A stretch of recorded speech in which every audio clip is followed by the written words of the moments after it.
प्रयोजन विधि को प्रोजेक्ट विधि या प्रोजेक्टर पद्धति भी कहते हैं। परियोजना विधि का विकास अमेरिका में हुआ। परियोजना विधि के प्रणेता जॉन ड्यूवी थे। जॉन ड्यूवी के आधार पर ही इनके शिष्य किलपैट्रिक ने परियोजना विधि का निर्माण किया। अतः परियोजना विधि के जनक किलपैट्रिक को कहते हैं। परियोजना विधि के 6 चरण होते हैं, जिनमें से मुख्य चरण 4 होते हैं। सबसे पहला चरण है परिस्थिति तैयार करना।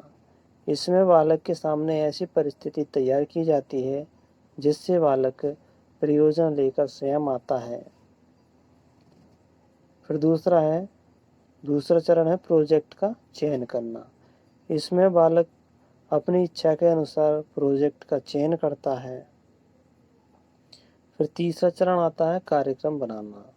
प्रोजेक्ट का चयन करने के बाद प्रोजेक्ट को किस प्रकार से कार्य करना है, प्रोजेक्ट पर इस कार्य करने की योजना को बनाने का जो तरीका है, योजना बनाना ही कार्यक्रम बनाना होता है।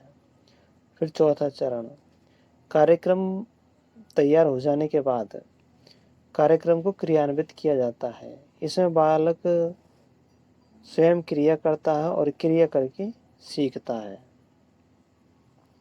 फिर 5वां चरण, इसमें कार्य का मूल्यांकन किया जाता है कि कार्य बालक ने किया है प्रोजेक्ट पर वो कितना सही हुआ और कितना कमी रही है, इस बात का पता लगाया जाता है।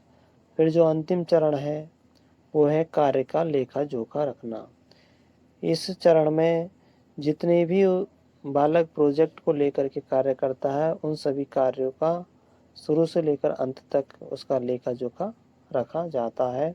कौन से शिक्षण विधियां प्रयोग की, किस वक्त की, इस तरह से जो भी डेटा होता है वो सारा रिकॉर्ड करके रखा जाता है। इस शिक्षण विधि में बालक शुरू से लेकर के अंत तक पूर्ण रूप से स्वतंत्र रहता है। वह चाहे तो शिक्षक की मदद ले सकता है या नहीं ले सकता।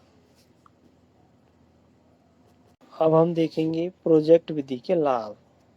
तो बालक अपनी रुचियों के अनुसार समस्या या प्रोजेक्ट का या परियोजना का चयन करता है और जो समस्या या परियोजना होती है वो वास्तविक होती है।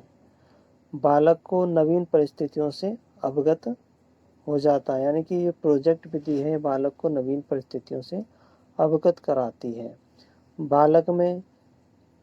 बालक इसमें क्रियाशील रहता है, जिससे बालक में जिज्ञासा, चिंता, तर्क करने की क्षमता का विकास, सद्भावना का विकास, सहयोग, निरीक्षण का विकास होता है, प्रजातांत्रिक शक्तियों का विकास होता है, खोज करने की प्रवृत्ति का भी इसमें विकास होता है।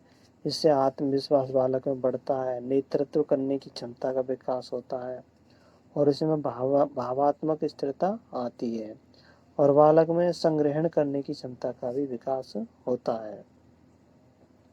यह विधि बाल केंद्रित विधि है और यह करके सीखने के सिद्धांत पर आधारित है।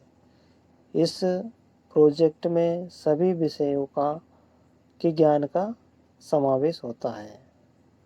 बालक को व्यवहारिक ज्ञान प्रदान करती है यह विधि। अब हम प्रोजेक्ट विधि के दोष देखेंगे, यानी कि इस विधि में पाठ्यक्रम को समय पर पूर्ण नहीं किया जा सकता। यह विधि खर्चीली है।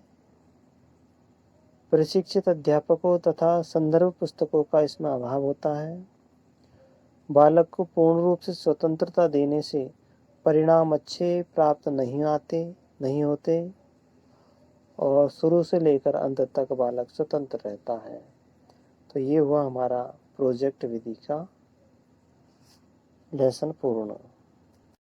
अब हम परियोजना विधि पर आधारित कुछ प्रश्न लेंगे।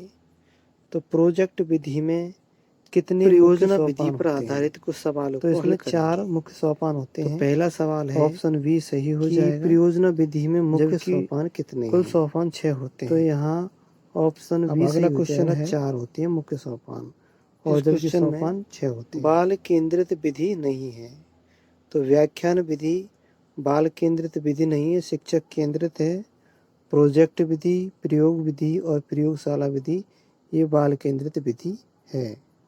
इस क्वेश्चन में प्रोजेक्टर पद्धति का दोष नहीं है, तो वास्तविक जीवन से संबंधित होना दोष नहीं है। ऑप्शन डी सही हो जाएगा। साथियों, वीडियो कैसा लगा कमेंट सेशन में कमेंट करके ज़रूर बताना। वीडियो को लाइक करना और चैनल को सब्सक्राइब करना। Thank you.